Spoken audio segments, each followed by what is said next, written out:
از نور پاک قرآن صبح صفا دمیده. Assalamualaikum warahmatullahi wabarakatuh. Para pemirsa MTA dimanapun Anda berada, senang bisa kembali menyapa Anda semua dalam program Lafaz Al-Masih. Sebuah program yang akan membahas sabda, nasihat, atau fatwa dari pendiri Jemaat Ahmadiyah, Hazrat Mirza Ghulam Ahmad alaihissalam tentang berbagai topik yang terangkum dalam kitab Malfuzat. Bersama saya Harpan Ahmad dan juga narasumber kita Maulana Dili Sadili Fadal Ahmad. Dalam 25 menit ke depan kita akan membahas satu topik yang menarik lagi, bahwa tentang ibadah ya. Namun seperti biasa sebelum kita masuki bahasan kali ini, terlebih dahulu kita sapa narasumber kita. Assalamualaikum Pak Dili. Waalaikumsalam warahmatullahi wabarakatuh.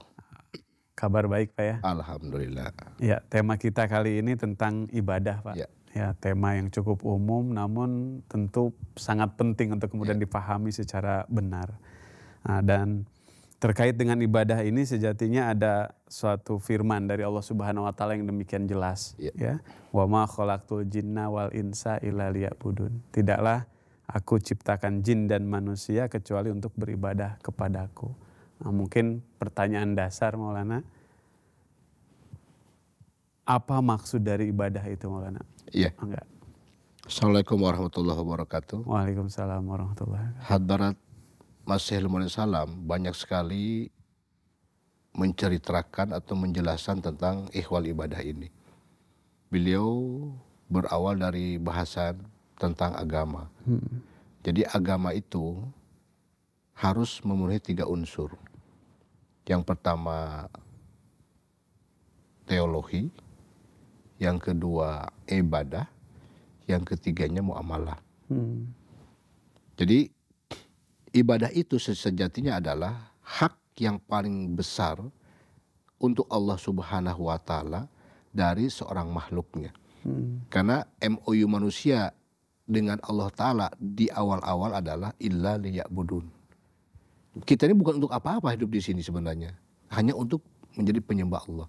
Jadi ibadah itu tujuan hakikatnya adalah eksistensi sebagai seorang abid, sebagai seorang hamba terhadap sang majikan. Ketidakberdayaannya diungkap dalam bentuk ritual ibadah itu. Maka ibadah itu berbagai macam cara. Di Quran sebut itu. Allah telah menentukan setiap orang dalam cara ibadahnya.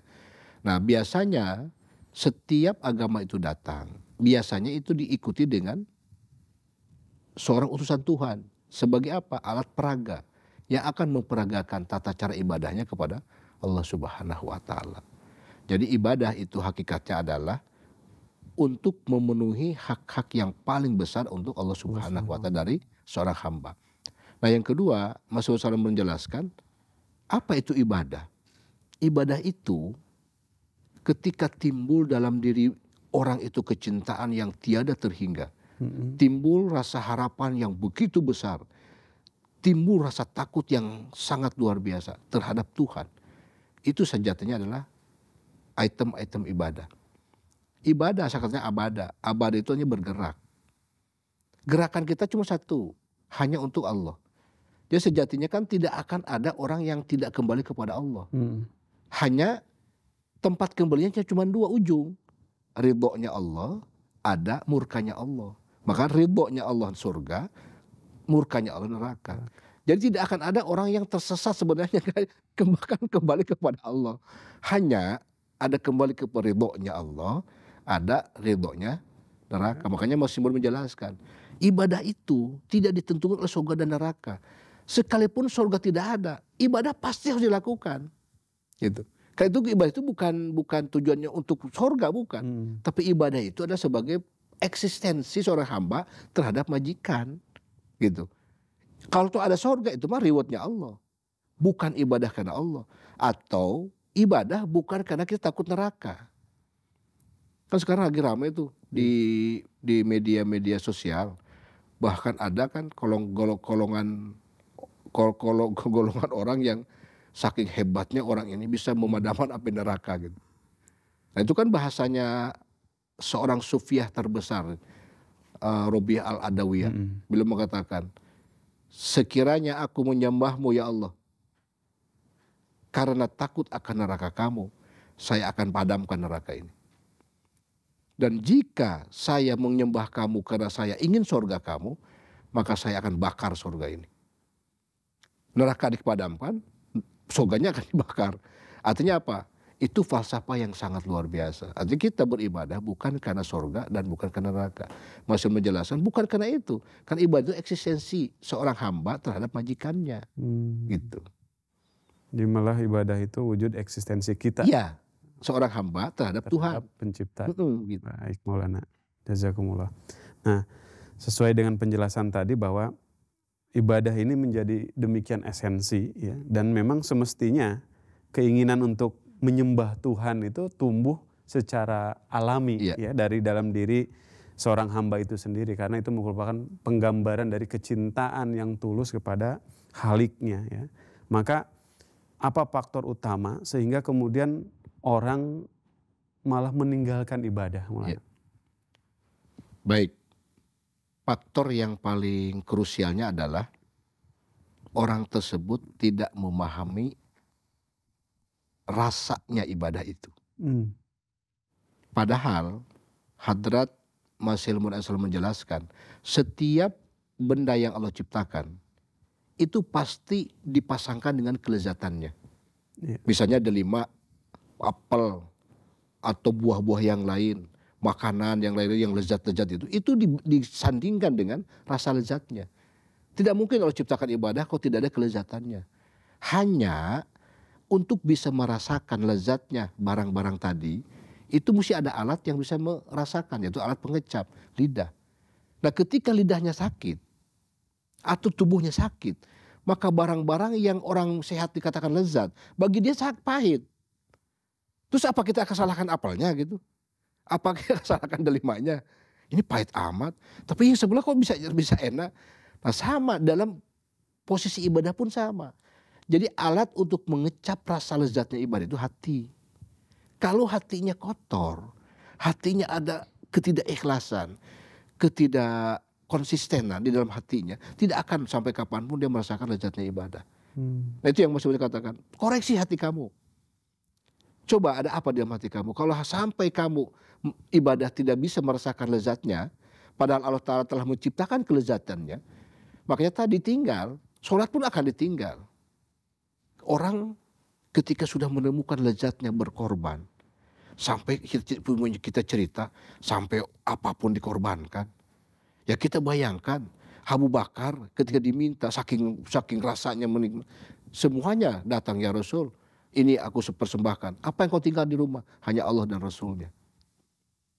Sudah sampai seperti itu, kelezatan yang beliau dapatkan. Dari mana itu datangnya? Hati yang bisa merasakan lezatnya ibadah. Ya faktornya tadi tidak menemukan kelezatan itu. Padahal ibadah yang Allah ciptakan itu dipasangkan dengan rasanya, rasa lezatnya. Kenapa tidak bisa dirasakan? Karena alatnya rusak. Jadi faktornya itu. Kalau tidak rusak alatnya, dia akan merasakan. Gitu. Makanya sembuhkan dulu itu. Kalau itu sudah sembuh, insya Allah Ta'ala, dia akan menemukan rasa lezat itu. Baik, penjelasannya luar biasa Maulana. Bahwa faktor utama dari orang-orang meninggalkan ibadah itu karena ya, tidak merasakan nikmat dari ibadah itu sendiri. Baik, Maulana, dalam demikian banyak ibadah yang disyariatkan, sholat merupakan salah satu ibadah yang demikian diwajibkan ya, daripada ibadah-ibadah lainnya. Apa keistimewaan yang didapat oleh seseorang dari menegakkan sholat, Maulana? Iya, banyak sekali bahasan yang dikupas oleh Hadrat Masih Maud tentang sholat. Salah satunya beliau kan di dalam Al-Fujat di jilid yang lain penjelasan tentang makna dari iqamatis sholat. Jadi kenapa Allah Ta'ala menyuruh sholat itu dengan bahasa iqamatis sholat, bukan if'alus sholat. Tapi kan iqamatis sholat diterjemahkannya mengerjakan sholat. Padahal kan iqamatis itu tegakkan sholat. Nah beliau menjelaskan itu ada sampai lima penjelasan tentang makna dari iqamatis sholat itu. Nah salah satunya kenapa? Karena beliau katakan kan sholat itulah inti dari semua ibadah itu sholat. Di Quran bahasa perintah sholat itu pakai bahasanya pakai utlu ma uhiya ilaihi minal kitab. Utlu itu kan membaca dari kata tilawah. Padahal kan di Quran ada juga membaca artinya ikro dari kata kiroah. Tapi untuk sholat tidak pakai bahasa ikro, pakainya bahasa utlu. Kenapa? Karena memang berbeda maknanya. Kalau sholat itu utlu maknanya apa? Bukannya dibaca, tapi harus dipahami dan dimengerti. Nah kalau ada orang sholat tidak dipahami, ya tidak akan dapat apa-apa. Maka kalau utlu, sholatnya utlu, hasilnya apa? Inna sholata tanal fahsyal munkar. Dari sholatnya itu tercegah ke fahsyanya, tercegah kemungkarannya. Dunia ini akan sepi dari kejahatan kalau orang-orang yang sholatnya sukses.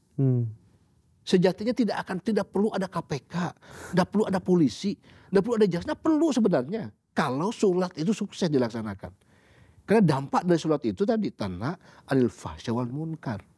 Terus kenapa sekarang tidak terjadi itu? Sholatnya perlu dibenahi. Karena orang sholat sekarang mah STMJ. Sholat terus maksiat jalan. Harusnya dari sholat itu kan menghasilkan sesuatu. Bahkan kan belum mengatakan telah lahir ribuan aulia Allah, wali-wali Allah dari hasil sholat. Karena sholat itu dikatakan mi'rajul orang-orang yang beriman. Sholat itu mi'rajnya orang-orang mukmin. Di hadis dikatakan al-awalu muhasabahu abdu bil yaumil qiyamati as-sholat. Jadi awal hisab seorang hamba pada hari kiamat itu sholatnya. Fa'in sholahat a'maluhu. Apabila sehat sholatnya, maka sehat semua sholatnya. Apa amal seluruhnya. Wa'in fasadat sa'iruhu amaluhu. Maka jika rusak sholatnya, rusak juga semua amalnya. Benar sekarang kita buktikan. Kenapa? Sholatnya rusak. Semuanya rusak. Sekarang adil nama Allah. Ada namanya lembaga pengadilan. Tapi sulit cari pengadilan. Keadilan di muka bumi hari ini. Padahal yang memegang orang-orang itu adalah orang yang sholat. Tapi tidak utlu. Hanya ikro. Dia baca Allahu Akbar. Tahu Allahu Akbar. Tapi makna dari itu tidak dipahami. Ya hasilnya tadi. Makanya beliau menekankan. Benahi dulu sholat. Kalau kalian punya masalah dalam kehidupan. Maka koreksi sholat kamu. Pasti ada sesuatu dalam sholat itu. Gitu. Minimal apa? Dipahami dulu apa yang kamu ucapkan. Setelah dipahami, ya tadi kita berusaha sekuat tenaga untuk mengamalkannya dari apa yang kita tahu. Gitu. Iya. Oh jadi besar sekali manfaat sholat ya, khasiat sholat bagi kerohanian seorang hamba ya. Selanjutnya Maulana, Hazrat Masih Maud alaihi salatu wassalam berulang-ulang meyakinkan kita bahwa kenikmatan sejati itu ada pada ibadah. Ya. Maka bagaimana cara kemudian agar kita bisa meraih kenikmatan dalam beribadah Maulana? Ya tadi beliau berulang juga mengatakan bahwa agar kita bisa menikmati itu, pahami dulu kelezatan itu. Nah untuk bisa memahami kelezatan itu, karena rasa itu bisa kita muncul kalau ada alat yang bisa mengecap rasa itu. Ya tadi saya katakan rasa itu dikecap oleh lidah. Kalau dia rusak lidahnya maka tidak akan bisa merasakan. Nah keasikan ibadah ini beliau katakan apa? Terletak di bagaimana kejernihan batin kamu. Kesucian hati kalian terhadap Allah Subhanahu wa ta'ala. Karena gini, beliau katakan ibadah itu adalah nama lain daripada kecintaan. Iya. Ibadah itu. Dan beliau katakan ibadah itu ada dua macam, ada dua bentuk. Yang pertama timbulnya rasa takut, tanda kutip. Yang kedua timbul rasa cinta. Gitu. Nah takut dan cinta di sini satu keping mata uang dua sisi. Artinya warnanya sama, tapi keluarnya berbeda. Ada orang takut, tapi takutnya beda dengan takut tadi tidak bisa makan. Takut terhadap Allah Subhanahu wa ta'ala itu karena dasarnya karena kecintaan. Gitu. Jadi untuk bisa merasakan asiknya beribadah, kalau kita terus berusaha sekuat tenaga memahami nilainya, rasanya dari ibadah yang kita lakukan. Kalau tidak, maka sampai kapanpun beliau bilang hancur, rusak ibadah kalian. Kalau kamu tidak berusaha sekuat tenaga untuk memahami itu. Jadi pahami dulu apa, kenapa kita melakukan ini. Sholat misalnya, itu betul-betul harus dipahami. Agar kelezatan sholat itu bisa kita rasakan. Dan ketika sudah sampai pada tingkatan merasakan lezatnya, tidak akan mungkin ditinggalkan. Dan dampaknya makan apel itu ternyata sehat. Nutrisi yang terkandung dalam apel itu kan luar biasa. Nah dalam sholat itu Rasulullah mengatakan, sholat itu adalah apa? Qurrata ayun. Itu penyejuk mata bagi saya. Sholat itu apa? Adalah sesuatu yang akan menyelesaikan setiap problema hidup. Sholat, ketika saya sedang ada masalah, saya pasti sholat, kata beliau. Dia larinya pasti sholat. Ketika ada apapun pasti sholat larinya. Karena beliau tahu makna dari ibadah itu. Nah kalau tidak bisa memaknai itu, maka tidak akan timbul rasa asyik dalam ibadah itu. Jadi artinya apa? Timbulkan rasa, timbulkan pemahaman, berusaha sekuat tenaga untuk mengoreksi batin kita. Supaya apa? Alat untuk merasakan kelezatan itu berfungsi. Kalau tidak, biarkan aja gitu. Tidak akan sampai gitu. Sampai kapan? Iya. Baik Maulana. Jadi kita harus mengoreksi terus ya ibadah-ibadah kita. Jangan malah kemudian ketika kita tidak merasakan kenikmatan kemudian kita meninggalkan itu suatu hal yang salah ya. Baik, dalam sabdanya juga Hazrat Masih Maud SAW menyatakan bahwa selain ibadah-ibadah wajib, ya, ada juga ibadah-ibadah lainnya yang perlu menjadi perhatian setiap muslim. Di antaranya beliau sebutkan yang diperlukan pada zaman ini adalah menjauhkan fitnah yang melanda Islam. Mungkin bisa dijelaskan Maulana apa maksud dari sabda beliau itu? Iya, beliau bersabda begini, di dunia yang kita rasakan hari ini telah terjangkiti fitnah yang begitu luar biasa, di mana kehidupan manusia hari ini betul-betul jauh dari apa yang dikehendaki Allah Subhanahu wa taala. Kejahatan, keburukan, fahsya, fasad dan sebagainya persis seperti yang digambarkan dalam Al-Quran. Zahirul fasad fil bari wal bahri telah muncul di muka bumi ini. Sekarang orang-orang yang telah melakukan kejahatan bukan orang-orang yang tidak mengerti agama, justru dilakukan oleh orang-orang yang hari-hari khutbah di mimbar tentang agama. Iya, para pendeta, para ustadz, para ini, mereka lah sesungguhnya yang hari ini biang kerok dari sebuah ketidaknyamanan di muka bumi ini. Nah, beliau katakan, bagaimana caranya kita ikut berperan untuk menghilangkan fitnah dunia itu? Ibadah yang paling besar. Apa itu? Yang mahdhah. Mahdhah itu yang ibadah utama yang Allah wajibkan kepada kita. Tadi arkanul Islam itu kan ibadah mahdhah. Rasulullah membagi dua ibadah itu. Ada ibadah mahdhah, ada ibadah ghairu mahdhah. Mahdhah yang pokok, ghairu yang tidak pokok. Yang mahdhah ini dibagi dua. Ada mahdhah yang qasirah, ada mahdhah yang muta'adiyah. Nah, yang qasirah itu ibadah yang ada hubungannya dengan interaksi sosial. Kalau kita sholat hari ini, apa manfaat tetangga dari sholat kita? Belum kan? Kita rajin ke masjid, apa tetangga manfaat dari rajin kita ke masjid? Tidak kan?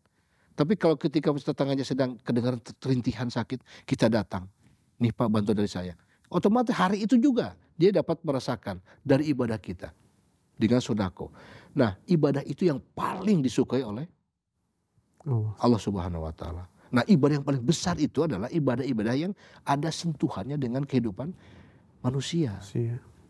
Itu yang akan membuat fitnah itu pelan tapi pasti akan hilang di muka bumi ini. Kalau beliau katakan, bagaimana peran kita untuk menghilangkan ini? Kita harus melakukan ibadah yang paling besar. Ya, ini tadi ibadah mahdhah yang qasirah, bukan muta'adiyah. Muta'adiyah itu apa? Personal kita dengan Tuhan. Sholat, puasa. Manfaat puasa kita dengan tetangga kita apa coba? Kan tidak belum dapat rasanya gitu. Tapi ketika kita berinfak, ada tetangga yang kesusahan, kita bawa ke rumah sakit, kita bayarkan, kita berikan untuk makannya. Hari itu dia merasakan, sekeluarga merasakan dampak dari ibadah itu. Nah, itu dikatakan ibadah besar yang harus sering dilakukan oleh orang-orang yang mengaku beriman. Yang ada sentuhannya antara orang dengan orang. Kan pernah suatu ketika Rasulullah menceritakan tentang Nabi Musa dapat kasyaf. Bahwasanya Allah Ta'ala katakan kamu akan masuk surga. Beliau nanya, kenapa saya masuk surga? Karena sholat saya bukan. Sholat kamu itu hanya untuk kesucian batin kamu. Karena puasa bukan. Puasa itu hanya untuk manajemen jiwa kamu. Atau kenapa? Ketika kamu datang di tetangga kamu kemarin yang sedang kelaparan, di situ saya hadir, kata Allah. Jadi ternyata ibadah yang ada sentuhannya dengan kemanusiaan itu yang paling Allah suka. Dan banyak cerita itu. Masih Maud biasanya menceritakan di Tajqiyatul Awila tentang kisah-kisah seorang wali yang selamat dari murkanya Allah. Karena apa? Karena tadi ada hubungannya manusia dengan manusia. Nah itu yang dikatakan oleh beliau, peran kita untuk menghilangkan fitnah di muka bumi ini, lakukanlah ibadah-ibadah seperti itu. Gitu. Baik, jelas. Jazakumullah penjelasannya Maulana. Dan mungkin yang terakhir untuk menutup sesi kita pada kali ini, adakah nasihat khusus dari Hazrat Masih Maud alaihissalatu wassalam terkait dengan ibadah ini Maulana? Ya. Beliau bersabda, Allah Ta'ala berfirman di dalam Al-Quran, wa ma khalaqtul jinna wal insa illa liya'budun. Ingat bahwa kamu lahir di muka bumi ini bukan atas kemauan kamu. Kamu dilahirkan di muka ini, kamu didatangkan di muka bumi ini bukan atas kemauan kamu, tetapi atas keinginan Tuhan dengan satu niatan agung, yakni untuk menjadi hambanya Allah, menjadi abidnya Allah. Oleh karena itu, kata beliau, setiap orang yang mengaku dirinya orang yang beriman, ini yang harus dilakukan. Ibadah ini harus dilakukan. Abada, maksudnya bergerak menuju Allah Subhanahu wa Ta'ala. Ya tadi dua ujung, ujungnya ridhonya Allah, ujungnya murkanya Allah. Di Quran dikatakan apa? Wa'bud rabbaka hatta ya'tiyakal yakin. Sembahlah Allah. Beribadah kepada Allah sampai kamu sampai pada titik yakin. Yang banyak diterjemahkan sebagai kematian. Jadi puncaknya ibadah itu seperti itu. Harus sampai pada titik bahwa kamu yakin bahwasanya apa yang kamu lakukan itu pasti Allah terima. Jadi kalau ibadah misalnya, apa kamu diterima atau tidak? Wallahu a'lam. Terus bagaimana ceritanya? Kalau kita sendiri masih ragu gitu. Bagaimana kita meyakinkan kepada orang bahwa ibadah kita, sementara kita sendiri punya keraguan? Harusnya betul-betul didalamin, kata beliau. Betul-betul dipahami bahwa apa yang kamu lakukan persembahan kepada Allah Ta'ala itu, kamu yakin bahwa itu akan diterima Allah SWT. Nah itu yang beliau nasihatkan kepada kita. Makanya kata beliau tadi, timbulkan rasa cinta ini kepada Allah. Dan rasa takut yang begitu luar biasa. Sehingga dari takut itulah lahir seorang apa? Ubudiyah. Seorang yang akan menjadi hamba Allah Subhanahu wa Ta'ala. Dari rasa cinta itulah akan lahir seorang yang ubudiyah yang hakiki. Karena rasa cinta dan takutnya itulah dua unsur ibadah kepada Allah Subhanahu wa Ta'ala yang terus harus dipelihara, dimainten dan terus ditingkatkan. Jadi tinggal kualitasnya yang harus ditingkatkan. Kalau masalah gerakannya kan semua orang sudah melakukan. Sholat misalnya, semua orang sudah lakukan sholat, cuman hanya untuk menggugurkan kewajiban. Karena hanya menggugurkan kewajiban, dampak dari sholatnya tidak kelihatan. Padahal kan harusnya dari sholat itu tadi tanha anil fahsyi wal munkar. Pasti itu. Tercegahnya dari keburukan. Orang puasa jadi orang bertakwa. Tiap tahun kita puasa. Tapi fakta di mana takwa? Tiap tahun kita puasa. Karena tidak dimaknai, tidak dipahami secara ke dalam. Beliau kata, tolong dalami ini, pahami oleh kalian. Untuk apa kamu dilahirkan? Kamu itu apa? Untuk mewujudkan eksistensi kamu sebagai hamba Allah. Bentuknya apa? Menghamba kepada Allah Subhanahu wa Ta'ala. Bukan karena neraka, bukan karena surga, semata-mata karena apa? Perintah Allah Subhanahu wa Ta'ala. Seperti itu. Baik, Maulana, jazakumullah khairan, penjelasannya sangat gamblang sekali. Semoga para pemirsa di rumah bisa mengambil manfaat dari apa yang sudah dijelaskan tadi. Baik, bagi pemirsa MTA yang berbahagia, kiranya demikian akhir dari bahasan kita kali ini. Saya Harpan Ahmad beserta kru yang bertugas mohon undur diri. Assalamualaikum warahmatullahi wabarakatuh. Waalaikumsalam. از نور پاک قرآن صبح صفا دمیده